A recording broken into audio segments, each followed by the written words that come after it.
ሰላም ጤና ይስጥልኝ የተከበራችሁ የሶሎዳ ሚዲያ ቤተሰቦቻችን እንዴት ቆያችሁ? ለዕለተ ሰኞ ያዘጋጀናቸው አዳዲስና ወቅታዊ መረጃዎቻችን ይዘን ቀርበናል። መረጃዎቻችን እየተከታተላችሁ እስከ መጨረሻው ከኛ ጋር እንድትቆዩ ከወዲሁ በአክብሮት እጋብዛለሁ። በውቅሮ ከተማ 77 ጀሪካን ነዳጅ ባዶ ቤት ውስጥ ተደብቆ መያዙን ተገለጸ።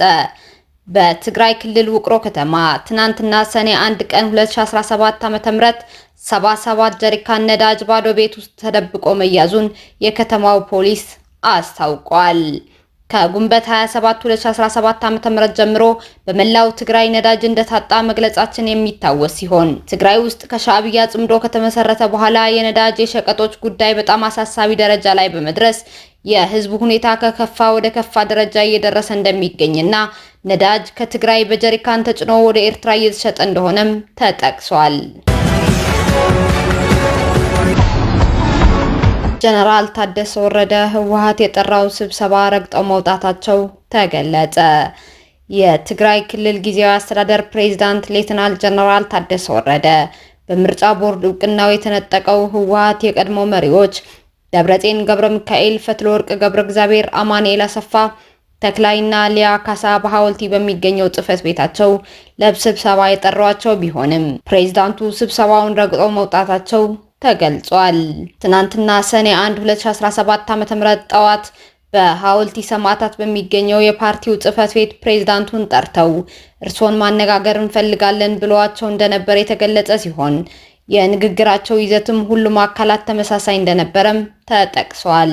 ታደሰ ወረደ አንተ በእኛ መንገድ ነው መሄድ ያለብህ፣ የነገርንህን ማድረግ አለብህ፣ የትግራይ ህዝብ አደጋ ላይ እየወደቀ ያለው እኛን መስማት ስላልቻልክ ነው ሲሉ ፕሬዝዳንቱን ለማዘዝ ሞክረው እንደነበርና ጀነራል ታደሰ ወረደ የእነዚህን 5 ሰዎች ቃል ሲሰሙ ሌሎቹ እንዳይቀጥሉ በማስቆም በእኛ መንገድ አትሄድም ላላችሁት፣ አዎ ዛሬ፣ ነገ፣ ከነገ ወዲያ እኔ በእናንተ መንገድ አልሄድም፣ እኔ በራሴ መንገድ እሄዳለሁ፣ የትግራይ ህዝብ አደጋ ላይ ነው ብላችኋል። አዎ እየገባ ነው። ነገር ግን የሚያስገባው ማን ነው? እኔ ነኝ እንዴ? እናንተ አይደላችሁም እንዴ? ህዝቡ ምን እያላችሁ ነው? ስለዚህ ከቻላችሁ ቆም ብላችሁ ማሰብ ጀምሩ። በጣም ዘግይቷል፣ ግን አልረፈደም። እኔ ስራ አለኝና በዚህ አጀንዳ ላይ ተጨማሪ ጊዜ ማጥፋት አልፈልግም በማለት ተነስተው ስብሰባውን ረግጠው እንደወጡ ተገልጿል። ከዚህ ስብሰባ በኋላ ሁሉም በድንጋጤ እንደተበተኑ ተገልጿል። የእንግሊዝ ወታደር ኬንያ ውስጥ በአስገድዶ መድፈር ወንጀል ተያዘ። አንድ የእንግሊዝ ወታደር በኬንያ በሚገኘው ከዚህ ቀደም አንድ ወታደር በአንዲት ሴት የነፍስ ግድያ ወንጀል የተከሰሰበት የእንግሊዝ ጦር ማሰልጠኛ ካምፕ አጠገብ አንዲት ሴት በመድፈር ወንጀል ተከሷል። ይህ ተፈጽሟል የተባለው የአስገድዶ መድፈር ወንጀል ባለፈው ወር የተፈጸመው ከዋና ከተማይቱ ናይሮቢ በስተሰሜን 200 ኪሎ ሜትር ርቀት ላይ በምትገኘው ናኒዩኪ ከተማ አቅራቢያ በሚገኘው የእንግሊዝ ጦር ማሰልጠኛ ካምፕ ወይም ባቱኩ አቅራቢያ ነው። የወታደሮች ቡድን በከተማው የሚገኘውን ባር ላይ ካመሹ በኋላ ድርጊቱ ተፈጽመዋል በማለት ተጠርጣሪው የእንግሊዝ ወታደር በቁጥጥር ስር ውሎ ተጠይቋል። በዩናይትድ ኪንግደም እና በባህር ማዶ ውስጥ በብሪቲሽ ሰርቪስ ሰራተኞች ተፈጽመዋል የተባሉ ወንጀሎችን ከሚመረምረው የመከላከያ ከባድ ወንጀል ክፍል በዩናይትድ ኪንግደም ወታደራዊ ፖሊስ ምርመራ እየተካሄደም ይገኛል። የእንግሊዝ መከላከያ ሚኒስቴር በኬንያ አንድ የአገልግሎት ሰጪ ወታደር በቁጥጥር ስር መዋሉን አረጋግጧል። ተቀባይነት የሌለውና የወንጀል ባህሪ በመከላከያ ሰራዊታችን ውስጥ ምንም ቦታ እንደሌለውና የትኛውም ከባድ ወንጀል በሰራተኞቻችን ከተፈጸሙ ከእዝ ሰንሰለታቸው ነፃ በሆነ መልክ ይመረመራሉ ብሏል። የእንግሊዝ መከላከያ ሚኒስቴር በኬንያ የሚገኘው የእንግሊዝ ጦር ሰፈር ወታደር ተፈጽሟል የተባለው ያስገድዶ መድፈር ወንጀል እንደ አውሮፓውያን አቆጣጠር በ2012 በኬንያ የሰፈር ወታደር በአካባቢው ሴት ላይ ግድያ ፈጽሟል የሚለው ውንጀላም ቀርቦበት ነበር። የ21 ዓመቷና የአንድ ልጅ እናት የሆነችው የአግነስ ዋንጂሩ አስከሬን በባቱክ ጦር ሰፈር አቅራቢያ በሚገኝ የፍሳሽ ማጠራቀሚያ ታንክ ውስጥ የተገኘው ከ3 ሳምንታት በኋላ ሲሆን ከእንግሊዝ ወታደሮች ጋር አብራ በጠፋችበት ቀን ላይ ምሽቱን አሳልፋለች ተብሏል። ዘ ሰንዴይ ታይምስ እንደ አውሮፓውያን አቆጣጠር በ2021 እንደዘገበው አንድ የብሪታንያ ወታደር ለግድያዋ ተጠያቂ ነው ተብሎም ይታመናል ብሏል። የእንግሊዝ መከላከያ ሚኒስቴር በጉዳዩ ላይ ከኬንያ ምርመራ ቡድን ጋር ትብብር እያደረገ መሆኑን ተናግረዋል። ባቱክ የተመሰረተው እንደ አውሮፓውያን አቆጣጠር በ1964 የምስራቅ አፍሪካዋ ሀገር ኬንያ ከእንግሊዝ ነጻነቷን ካገኘች በኋላ ነው። የእንግሊዝ ጦር ከኬንያ ጋር በዓመት እስከ 6 የጦር ሰራዊት ሻለቆችን በማሰማራት በስፍራው ለስልጠና ጊዜያት ስምምነት ላይ ደርሰዋል። ነገር ግን የብሪታንያ ጦር በካምፕ ውስጥ ስለ አንዳንድ የዩናይትድ ኪንግደም ሰራተኞች ባህሪ ብዙ ውንጀላ ገጥሞታል። ባለፈው ዓመት በኬንያ የፓርላማ አባላት የተቋቋመው የህዝብ ጥያቄ የብሪታንያ ወታደሮች በአካባቢው ሰዎች ላይ ያደረሱትን በደል በዝርዝር ተሰምቷል። እንዲሁም ከአንዳንድ የብሪታንያ ወታደሮች ወደ እንግሊዝ ሲመለሱ እነሱንና ልጆቻቸውን ጥለዋቸው የሚሄዱ በኬንያ ያሉ ሴቶች አስረግዘው እንደሚሄዱም በክስ መልክ ይገለጻል። በኮሎምቢያ ዋና ከተማ ቦጎታ የምርጫ ቅስቀሳ ላይ የነበሩት የኮሎምቢያ ፕሬዝዳንታዊ እጩ 3 ጊዜ በተተኮሰባቸው ጥይት መመታታቸው ተገለጸ። ፕሬዝዳንታዊው እጩ 2 ጊዜ ጭንቅላታቸው ላይ መመታታቸው ተነግረዋል። የ39 ዓመቱ ሚጌል ኡርቤ ቱርባይ ጥቃት የደረሰባቸው ቅዳሜ ዕለት በአንድ መናፈሻ ውስጥ ለተሰበሰቡ ጥቂት ሰዎች ንግግር ሲያደርጉ ነው። ፖሊስ በቦታው የ15 ዓመት ተጠርጣሪ በቁጥጥር ስር ማዋሉን የሀገር ውስጥ መገናኛ ብዙሃን ዘግበዋል። ባለቤታቸው ማሪያ ክላውንዲያ ትራዞና ህዝቡን ፕሬዝዳንታዊ እጩ ህይወታቸው እንዲተርፍ እንዲጸልይላቸው ተማጽነዋል። ሚጌል በአሁኑ ጊዜ በህይወት ለመቆየት ጣር ላይ ነው። የሚያክሙት ዶክተሮች እግዚአብሔር እንዲያግዛቸውን ጠይቀው ብለዋል። ፓርቲያቸው የፕሬዝዳንታዊ እጩ ላይ የደረሰው ጥቃት አውግዞ የፖለቲካ መሪ ህይወት ዲሞክራሲና በኮሎምቢያ ውስጥ ያለውን ነጻነት አደጋ ላይ ይጥላል ብለዋል። በስልክ ተቀርጾ በማህበራዊ ሚዲያዎች ላይ የተጋራው ተንቀሳቃሽ ምስል ንግግር በሚያደርጉበት መካከል የተተኮሰባቸው ጥይት ጭንቅላታቸው ሲመታና በዙሪያቸው የተሰበሰቡ ተደናግጠው ሲሮጡ ያሳያል። የአደጋ ጊዜ ሰራተኞች በጉልበታቸው ላይና 2 ጊዜ ጭንቅላታቸው ላይ በጥይት መመታታቸው ለኤኤፍፒ የዜና ወኪል ተናግረዋል። የፕሬዝዳንታዊ እጩ ጣፈንታ ያሳሰባቸው ደጋፊዎቻቸው በሆስፒታሉ ዙሪያ የተሰባሰቡ ሲሆን ለተሻለ ሕክምና ወደ ሳንቴ ፌ ክሊኒክ በሄሊኮፕተር ተወስደዋል። ፕሬዝዳንት ጉስታቮ ፔትሮ ጥቃቱን በግለሰብ ላይ ብቻ ሳይሆን በዲሞክራሲ ላይ የተፈጸመ የኃይል እርምጃ ሲሉ አጥብቀው እንደሚያወግዙ ገልጸዋል። የአሜሪካ የውጭ ጉዳይ ሚኒስትር ማርኮ ሩቢዮም ጥቃቱን ዲሞክራሲ ላይ የተቃጣ ቀጥተኛ አደጋ ሲሉ አውግዘውታል። ኡሪቤ በጥቅምት ወር ለሚካሄደው ፕሬዝዳንታዊ ምርጫ እጩ እንደሚሆኑ አስታውቀው ነበር። በኮሎምቢያ ፖለቲካ ውስጥ ተሳትፎ ካለው ቤተሰብ የተገኙት ኡሪብ ከሀገሪቱ ሊበራል ፓርቲ ጋር ግንኙነት አላቸው። አባታቸው ነጋዴና የንግድ ህብረቱ መሪ ናቸው። እናታቸው ጋዜጠኛ የነበሩ ሲሆን እንደ አውሮፓውያን አቆጣጠር በ1991 በፓብሎ ኤስኮባር ይመራ በነበረው የሜዲሊን የአደንዛዥ እጽ ቡድን ታግተው ከተወሰዱ በኋላ ለማስለቀቅ በተደረገ ጥረት ወቅት ተገድለዋል። ትራምፕ በሎስ አንጀለስ የተቀሰቀሰውን ግጭት ተከትሎ ወታደሮች አሰማሩ። የአሜሪካው ፕሬዝዳንት ዶናልድ ትራምፕ በሎስ አንጀለስ ለተቃውሞ የወጡ ሰነድ አልባ ስደተኞች የፈጠሩትን አለመረጋጋት ለመቆጣጠር 2000 ወታደሮችን አሰማሩ። ትራምፕ ስደተኞችን ከአሜሪካ እንዲያባርሩ በዋናነት የሚደግፉት ቶም ሃርማን ቅዳሜ ዕለት ለፎክስ ኒውስ ሎስ አንጀለስ ደህንነቷ የተጠበቀች እናደርጋታለን ብለዋል። ቅዳሜ ዕለት በሎስ አንጀለስ ከፍተኛ የደቡብ አሜሪካ ዜጎች በሚኖርባቸው አካባቢዎች ለሁለተኛ ጊዜ ከፍተኛ ተቃውሞ ተቀስቅሷል። ተቃውሞ ሰልፈኞቹ ከፌዴራል የስደተኞችና የጉምሩክ ፖሊሶች ጋር ተጋጭተዋል። በፓራማውንት ዲስትሪክት ተቃውሞ ሰልፈኞቹን ለመበተን አስለቃሽ ጋዝና ዱላ ጥቅም ላይ ውለዋል።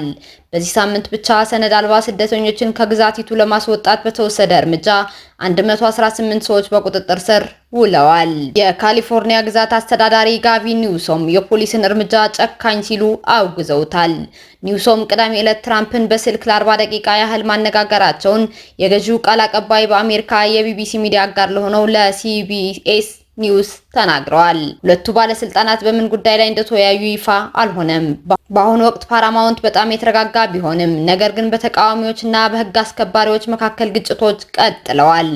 የሎስ አንጀለስ ካውንቲ ፖሊስ አባላት ተቃዋሚዎችን ለማባረር በየጥቂት ደቂቃዎቹ አስለቃሽ ጭስ ይተኩሱ ነበር። አካባቢው የሚኖርና ተቃዋሚዎች በአካባቢው የንግድ ሱቆች ውስጥ ለመውጣት በመፍራት ዘግተው የተቀመጡ ስደተኞች እንዳሉ ይናገራሉ። የፓራማውንት ነዋሪ ከ80 በመቶ በላይ የሂስፓኒክ ተወላጆች ናቸው። ዋይት ሃውስ ባወጣው ጋዜጣዊ መግለጫ ሰሞኑን አመፀኛ ቡድኖች በሎስ አንጀለስ ካሊፎርኒያ ሰነድ አልባ ስደተኞችን በቁጥጥር ስር ለማዋል የተንቀሳቀሱ የፌዴራል የጸጥታ ሰራተኞችና የፌዴራል ሕግ አስከባሪዎች ላይ ጥቃት ሰንዝረዋል። ይህ እርምጃ ህገወጥ ወንጀለኞችን ወደ ዩናይትድ ስቴትስ የሚያደርጉት ወረራ ለማስቆምና ለመቀልበስ ወሳኝ ነው። በዚህ ብጥብጥ ወቅት የካሊፎርኒያ ደካማ የዲሞክራት መሪዎች ዜጎቻቸውን የመጠበቅ ኃላፊነታቸውን ሙሉ በሙሉ ትተዋል። ለዚህም ነው ፕሬዝዳንት ትራምፕ እየተባባሰ የመጣውን ህገወጥነት ለመቆጣጠር 2000 የጸጥታ ኃይሎችን ለማሰማራት ትዕዛዝ የፈረሙት። ኦመን በሎስ አንጀለስ የጸጥታ ኃይሎች የሚሰሩትን ለመከታተል በአካል ተገኝተው ሲናገሩ አሁን ይህንን በምናገርበት ወቅት ተጨማሪ ኃይል እየመጣ ነው። ዛሬ ማታ የጸጥታ ኃይሎች ይመጣሉ። ስራችንን መስራታችን እንቀጥላለን። በግል ንብረት ላይ የሚደርስ ማንኛውም ጥቃት ወይም ጥፋት ምንም ትዕግስት የለንም ሲሉ አስጠንቅቋል። የኤፍቢአይ ምክትል ዳይሬክተር ዳን ቦንጊኖ በኤክስ ገጻቸው ላይ ባሰፈሩት ጽሑፍ እንዲሁም ተቃዋሚዎችን እናንተ ትርምስ ትፈጥራላችሁ፣ እኛ ደግሞ ለእጃችሁ ካቴና እናመጣለን፣ ህግና ስርዓት ይሰፍናል ሲሉ አስጠንቅቀዋል። ዘመቻውን ያደናቀፉ በርካታ ግለሰቦች መታሰራቸውንም ገልጸዋል። የመከላከያ ሚኒስትሩ ፔት ሄግስ በኤክስ ገጻቸው ላይ መስሪያ ቤታቸው በሎስ አንጀለስ የሚገኘውን የፌዴራል ህግ አስከባሪ አካላትን ለመደገፍ የብሔራዊ ጥበቃን በፍጥነት አሰማርቷል ሲሉ የገለጹ ሲሆን አክለውም እናም አለመረጋጋቱ ከቀጠለ በካምፕ ፔንድለተን የሚገኙ የባህር ኃይሎችም ይንቀሳቀሳሉ፣ በከፍተኛ ተጠንቀቅ ላይ ናቸው ብለዋል። የሎስ አንጀለስ አስተዳዳሪ ኒውሰም በሰጡት መግለጫ በካሊፎርኒያ በዘፈቀደ የእስር ኮታ ለማሟላት የቀጠለው የፌዴራል ኃይሎች ትርምስ ግዴለሽ መሆን ብቻ ሳይሆን ጨካኝም ነው ብለዋል። የዶናልድ ትራምፕ ቀውስ እምነትን እየሸረሸረ ቤተሰብን እያፈራረሰና የአሜሪካን ኢኮኖሚ የሚደግፉትን ሰራተኞችና ኢንዱስትሪዎችን እያዳከመ ነው ሲሉ አክለዋል። የሎስ አንጀለስ ከንቲባ ካረን ባስ ቀደም ሲል ሰነድ አልባ ሰዎችን በቁጥጥር ስር የሚያውሉ የጸጥታ አባላት በአሜሪካ ሁለተኛ ትልቅ ከተማ ውስጥ ሽብር እየዘሩ ነው ሲሉ ከሰዋል። የኤፍቢአይ እና የሀገር ውስጥ ደህንነት ኃላፊዎች የከንቲባው አስተያየት የፌዴራል ወኪሎችን አደጋ ላይ የጣለ ነው ሲሉ ገልጸዋል። የካሊፎርኒያ አስተዳዳሪ የፌዴራል የጸጥታ አካላት መሰማራታቸውን የካሊፎርኒያ ብሔራዊ ዘብ ስራን በመውሰድ 2000 ወታደሮች ማሰማራት ሆን ተብሎ ጠባጫሪነት ነው ካሉ በኋላ ውጥረትን ያባብሳል ሲሉም ተናግረዋል። ኒውሰም በበኩላቸው የሎስ አንጀለስ ባለስልጣናት የህግ አስከባሪ አካላት እርዳታ በጠየቁበት አፍታ ማግኘት ይችላሉ ብለዋል። ትራምፕ በትሩዝ የማህበራዊ ሚዲያቸው ላይ የሎስ አንጀለስ አስተዳዳሪን እና ባስን ስራቸውን መስራት ካልቻሉ ተቃዋሚ ሰልፈኞችና ዘራፊዎችን መፍትሄ መስጠት በሚኖርብን መንገድ የፌዴራል መንግስት ገብቶ ችግርን ይፈተዋል ብለዋል። ዲሞክራቶች ግን አስተዳደሩ ጭንብል በለበሱ የኢሚግሬሽን መኮንኖችን ወታደራዊ ትጥቅ በመያዝ በሬስቶራንቶች እና በሱቆች ውስጥ ያሉ ሰላማዊ ሰዎችን በቁጥጥር ስር ማዋሉ አነጋጋሪ መሆኑንና ፕሬዝዳንቱ የሰለጠኑ ወታደሮችን ለማሰማራት ያላቸው ጉጉት ተገቢ አይደለም ብለዋል። የትራምፕ ሁለተኛ የስልጣን ዘመን ከገባ ከ5 ወራት በፊት እነዚህ የካሊፎርኒያ ሰልፎች ገለልተኛ ክስተት ወይም በቀጣዮቹ ቀናት ታላቅ ህዝባዊ አመጽ ጅምር ሊሆኑ ይችላሉ ተብሏል። የትራምፕ እና ኤለን መስክ ውዝግብ ቀጠለ። ፕሬዝዳንት ዶናልድ ትራምፕ ኤለን መስክ ዲሞክራቶችን ከደገፈ ከባድ ዋጋ ይከፍላል ሲሉ አስጠንቅቀዋል። ትራምፕ እና ኤለን መስክ ወዳጅነት ወደ ባላንጣነት ሲሸጋገሩ ብዙ ጊዜም አልወሰደባቸውም። ኤለን መስክ እንደ አውሮፓውያን አቆጣጠር በ2026 አጋማሽ የምርጫ ጊዜ ሚድተርም ላይ ዲሞክራቶችን በገንዘብ ከደገፈ ከባድ ነገር ይጠብቀዋል በሚል ትራምፕ ዝተውበታል። ቢሊዮነሩ ኤለን መስክ ይህን ካደረገ የከፋ ዋጋ ይከፍላል ሲሉ ለኤንቢሲ ኒውስ ተናግረዋል። የአሜሪካው ቁልፍ ሰው ትራምፕ የዓለም ቁጥር አንዱ ቱጃር ኤለን መስክ ለሚጠብቀው እርምጃ በዝርዝር ትራምፕ አያስረዱም። ዋጋ እንደሚከፍል ግን ይፋ አድርገዋል። ከአሜሪካ መንግስት ዳጎስ ያለ ገንዘብ የሚያስገኝ የኮንትራት ውል ያለው ኤለን መስክ ከሪፐብሊካኖች ወደ ዲሞክራቶቹ ፊቱን ሊያዞር እንደሚችልም እየተነገረ ይገኛል። ዶናልድ ትራምፕ የፌዴራል ወጪን ለመቀነስ ለኤለን መስክ የሚደረገውን ድጎማ በመቀነስ አማራጭ ነው ሲሉ፣ በሌላ በኩል የስፔስ ኤክሱ ኤለን መስክ ትራምፕ መከሰስ ያለባቸው ሰው ናቸው በሚል እሰጥ አገባውን ሌላ መልክ ሰጥተውታል። የተከበራቸው የሶሎዳ ሚዲያ አድማጭ ተመልካቾቻችን ለዕለተ ሰኞ ምርጠን ወደ እናንተ ያቀረብናቸው መረጃዎቻችን እስካሁን ስትከታተሏቸው የቆያችሁ ይመስሉ ነበር። እስካሁን ከኛ ጋር አብራችሁን ስለነበራችሁ እያመሰገንኩኝ በሌሎች መረጃዎች እስክንመለስ እንደተለመደው የሶሎዳ ሚዲያ ቤተሰብ በመሆን ላይክ፣ ሼር፣ ሰብስክራይብ ማድረጋችሁን አትርሱ። አዳዲስና ወቅታዊ መረጃዎቻችን በቶሎ እንዲደርሷችሁ የደወል ምልክቷን ይጫኑ። ሰላም ለእናንተ፣ ሰላም ለውዲቷ ኢትዮጵያ።